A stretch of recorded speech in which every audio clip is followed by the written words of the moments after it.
Nyuma y'ibitero bya drone, Repubulika Iharanira Demokarasi ya Kongo ikomeje kugenda imisha mu bice bigenzurwa na M23, hamaze kumenyekana ibice M23 iteganya koherezamo ingabo zayo nshya 17,000 imaze kunguka. Umutwe wa M23 AFC urateganya kohereza abasirikare bashya wungutse mu mezi make ashize ku rugamba mu rwego rwo kwagura ibice byo mu burasirazuba bwa Repubulika ya Demokarasi ya Kongo uyu mutwe ugenzura. Ariko kandi muri Repubulika ya Demokarasi ya Kongo hakomeje kugenda havugwamo amakuru menshi cyane.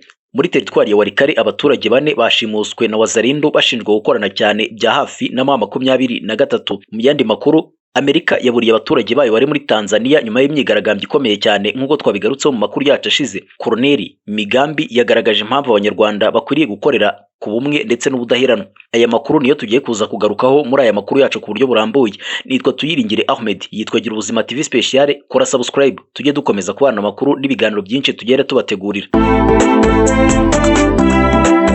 Aya makuru tugiye kwera kuri inkuvuga ko umutwe wa M23 AFC uteganya kohereza abasirikare bashya wungutse mu mezi make ashize ku rugamba mu rwego rwo gukomeza kwagura ibice byose byo mu burasirazuba bwa Repubulika ya Demokarasi ya Kongo uyu mutwe uri kugenzura. Mu mezi abiri ashize nibwo uyu mutwe wungutse abasirikare bashya babarirwa mu 17,000 basoje imyitozo yabo mu kigo cya gisirikare cya Rumangabo ndetse n'icya Canzu. Umugaba mukuru w'ingabo za M23 General Sultan Makenga mu butumwa yabahaye ubwo basozaga amahugurwa bari barimo yabamenyesheje ko akazi kabategereje ari ugutanga umusanzu mu rugamba rwo kubohora igihugu ndetse no kwirukana ubutegetsi bubi bwa Perezida Felix Tshisekedi Chilombo.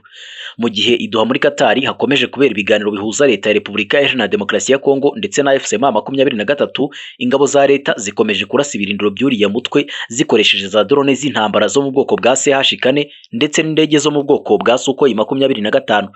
Ibitero byo mu kirere bya FARDC kuri M23 byafashije intera kuva ku itariki ya 14 Ukwakira muri uyu mwaka, nyuma y'amasaha make impande zombi zisinyanya amasezerano yo gushyiraho urwego rwo gukurikirana iyubahirizwa ry'agahenge zumvikanyeho. Ikinyamakuru cyitwa African Intelligence kivuga ko Kinshasa yahisemo gukaza ibitero byo mu kirere ku birindiro bya ziriya nyeshyamba za General Sultan Makenga mu rwego rwo kuzibuza kwinjira mu zindi ntara zituranye na Kivu zombi nka Tanganyika, Maniema ndetse na Chop. Iki gitangazamakuru kandi kivuga ko ubuyobozi bukuru bw'ingabo za leta ya Repubulika Iharanira Demokarasi ya Kongo buteganya gukomeza ibitero mu gihe ku rundi ruhande inyeshyamba zo zidasinziriye bijyanye no kuba zikomeje kongera ingabo mu bice bitandukanye by'uburasirazuba bwa Repubulika ya Demokarasi ya Kongo mu rwego rwo kugira ngo zikomeze kugenda zigarurira ibindi bice bigiye bitandukanye hirya no hino muri icyo gihugu.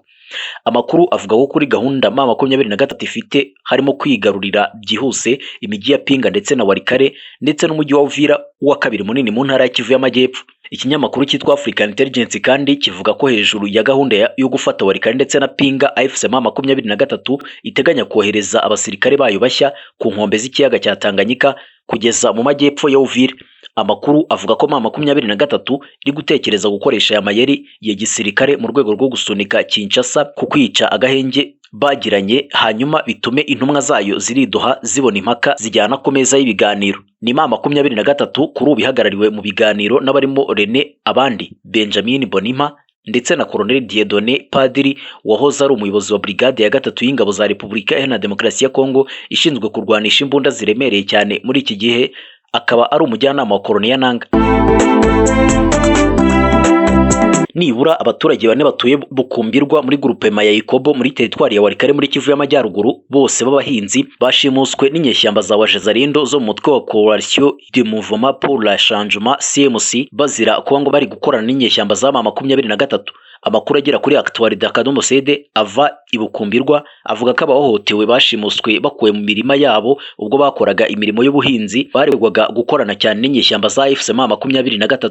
Kuva icyo gihe nta makuru y'abo bahinzi bane arongera kumvikana, aho baherereye ndetse n'aho bafungiwe ntiharamenyekana. Bikaba byateye impungenge cyane imiryango yabo ndetse no mu mudugudu kubera ko abaturage bose Babukumbirwa batuye mu gace kagenzurwa n'inyeshyamba za AFC M23 bakomeje kugenda bibasirwa cyane n'inyeshyamba za Wazalendo. Iyi miryango irasaba ko bene wabo barekurwa cyane kandi ikavuga ko bashinjwa ibinyoma nta hantu bahuriye n'uyu mutwe wa M23 kandi ko uko byagenda kose rwose ngo uyu mudugudu wose uri mu bice bigenzurwa na AFC M23. Rero bano baturage ngo bikaba atari ngombwa ko bashinjwa gukorana n'uyu mutwe wa M23 mu gihe nta n'ibimenyetso bihagije cyangwa se bifatika bihari. Andi makuru ari kuvuga Kinshasa nuko ngo igisirikare cya Repubulika Iharanira Demokarasi ya Kongo FARDC kivuga ko cyamaze kuvumbura ubwihisho bw'intwaro z'umutwe wa Rubanga. Thomas Rubanga yashinze umutwe nyuma yo kutumvikana cyane n'igisirikare cya Repubulika ya Demokarasi ya Kongo FARDC n'ibikorwa bikomeye cyane by'ubugizi bwa nabi bikomeje gukorerwa mu burasirazuba bwa Repubulika Iharanira Demokarasi ya Kongo. Nyuma yo kutumvikana rero hagati ya Rubanga ndetse na leta y'i Kinshasa,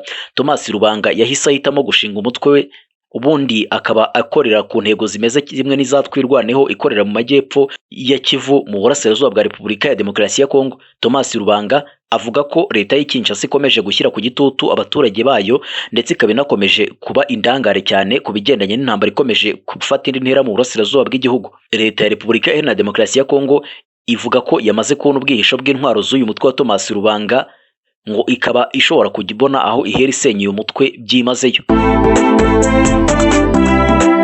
Andi makuru ari kuvugwa mu karere k'ibiyaga bigari hano mu Rwanda, Colonel Migambi yagaragaje impamvu abanyarwanda ngo bakwiriye gukomera ku bumwe n'ubudaheranwa. Umuyobozi w'ishami rishinzwe ubufatanye hagati y'abasivile ndetse n'abasirikare mu ngabo z'u Rwanda, Colonel Desire Migambi, yatanze ikiganiro ku bitabiriye ihuriro ngarukamwaka ry'ubumwe n'ubudaheranwa. Yarahagarariye umugaba mukuru w'ingabo z'u Rwanda. Iri huriro ryabereye ku cyicaro cy'akarere ka Gasabo, rihuza abayobozi batandukanye mu rwego rwo kuzirikana urugendo rw'u Rwanda mu kubaka ubumwe n'ubudaheranwa. Colonel Migambi yatanze ikiganiro ku nsanganyamatsiko igira iti gukomera ku bumwe n'ubudaheranwa. Yagaragaje ko ubumwe n'ubudaheranwa ari indangagaciro z'abanyarwanda za kera zishingiye ku muco n'amateka by'igihugu abanyarwanda basigiwe n'abakurambere. Yavuze ko izo ndangagaciro zifatiye ku rukundo rw'igihugu, amahoro, ubunyamugayo, iterambere ndetse n'ubupfura. Yakomeje asobanura ko ubukoloni bwangije izo ndangagaciro z'abanyarwanda, buzana amacakubiri ashingiye ku moko ndetse busenya imiterere y'imiyoborere y'igihugu n'ingabo. Colonel Migambi yibukije ko imwe mu ntego z'ingabo za RPA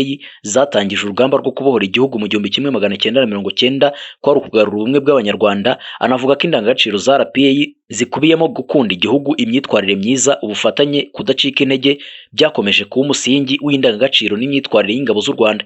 Ibiganiro byatanzwe byibanze cyane ku mateka y'u Rwanda ndetse no ku nshingano rusange abanyarwanda bafite yo kurinda ibyagezweho ndetse no kwirinda gusubira mu macakubiri ukundi. Abitabiriye basabye ko kwigisha amateka y'u Rwanda byashyirwamo imbaraga cyane cyane mu rubyiruko, hamwe no kurwanya imvugo zicamo abanyarwanda ibice zikwirakwizwa ku mbuga nkoranyambaga ziba zigamije guhungabanya igihugu muri rusange. Leta ya Gambia yahaye gasopo hoze ari perezida w'iki gihugu Yahya Jammeh nyuma yuko atangaje ko ateganya gusubira mu gihugu mu kwezi k'Ugushyingo muri 2025. Mu itangazo ryashyizwe ahagaragara na guverinoma, yihanangirije cyane Jammeh ko naramuka agarutse azahita afatwa agafungwa kandi akurikiranwe ku byaha bikomeye cyane ashinjwa kuba yarakoze mu gihe cy'imyaka 22 yamaze ku butegetsi. Iri tangazo rigira riti nta masezerano namwe yamuhaye ubudahangarwa, uburenganzira bwe nk'umwene gihugu bwo gutaha burubahirizwa, ariko ntibukingira umuntu ubutabera. Guverinoma ivuga ko ibirego bya TRRC, komisiyo ishinzwe ukuri, ubwiyunge n'impozamarira, bimushyira mu majwi mu byaha birimo ubwicanyi, iyicarubozo, gufata ku ngufu ndetse no gukoresha imbaraga ku batavuga rumwe n'ubutegetsi.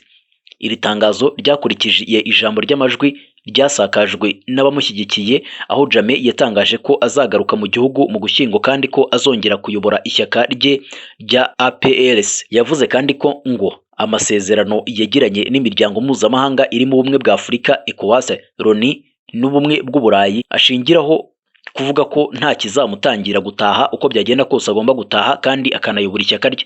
Ariko leta ya Gambia yahakanye ibyo, ivuga ko rwose nta masezerano nk'ayo ahari kandi ko Jammeh agomba guhagarara imbere y'ubutabera kubera ibyaha byemejwe n'ibimenyetso bifatika. Yahya Jammeh yahungiye muri Guinea Equatorial muri 2017 nyuma y'amatora yo muri 2016 yatsinzwemo na Adama Barrow. Nyuma yo kubanza kwemera ibyavuye mu matora, Jammeh yahise abivuguruza bituma igihugu kigera ku mvururu za politike zatumye ahungishwa. Perezida Adama Barrow wigeze gusaba kera ko Yahya Jammeh akurikiranwa, avuga ko nta muntu uri hejuru y'amategeko. Mu magambo y'inzego za leta, Jammeh aracyafatwa nk'umuntu ukorwaho iperereza kandi azakurikiranwa naramuka agarutse mu gihugu uko byagenda kose. Leta Zunze Ubumwe za Amerika zasabye abaturage bazo n'abakozi ba guverinoma yazo bari muri Tanzania kuba maso nyuma y'imyigaragambyo ikomeye cyane yadutse muri iki gihugu. Tanzania yadutsemo imyigaragambyo ikomeye cyane mu gihe abaturage bayo kuri uyu wa gatatu ku itariki ya 29 Ukwakira babarirwaga muri miliyoni 39 baramukiye mu matora y'umukuru w'igihugu.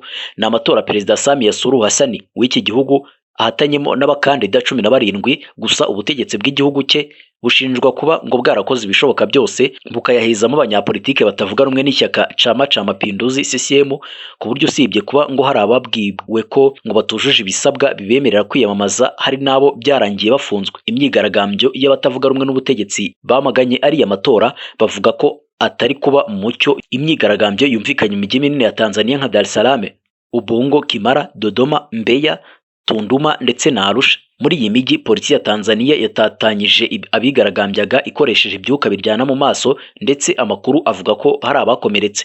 Leta Zunze Ubumwe za Amerika biciye muri ambasade zazo muri Tanzania zasabye abakozi ba guverinoma yazo ndetse n'abaturage bazo bari muri Tanzania kwirinda kujya mu myigaragambyo ndetse no kwirinda kujya mu kivunge. Washington kandi yasabye abanyamerika bari muri Tanzania kwirinda kwigaragaza cyane, gukurikira ibitangazamakuru byo muri iki gihugu kugira ngo bamenye amakuru agezweho ndetse no gukora ibishoboka byose bakamenya ahantu abantu babari hafi. Kimwe mu bibazo bikomeye cyane biri kwibazwa na Perezida wa Leta Zunze Ubumwe za Amerika Donald Trump ngo ntiyumva ukuntu atemerewe kwiyamamariza manda ya gatatu. Perezida wa Leta Zunze Ubumwe za Amerika Donald Trump yatangaje ko atumva ukuntu atemerewe gukongera kwiyamamariza manda ya gatatu, avuga ko ari ibintu bimutera agahinda gakomeye cyane. Aganira n'abanyamakuru ubwo yari mu ndege ya Air Force One ajya muri Korea y'Epfo, Trump yagize ati mpagaze neza mu bijyanye n'ikusanya bitekerezo, kandi murabizi nkurikije ibyo nasomye ndabizi ko ntemerewe kongera kwiyamamariza manda ya gatatu, ariko tuzareba uko bizagenda. Biteye isoni cyane. Itegeko nshinga rya Leta Zunze Ubumwe za Amerika risobanura neza ko nta muntu wemerewe gutorwa inshuro zirenze 2 ku mwanya wa Perezida wa Leta Zunze Ubumwe za Amerika.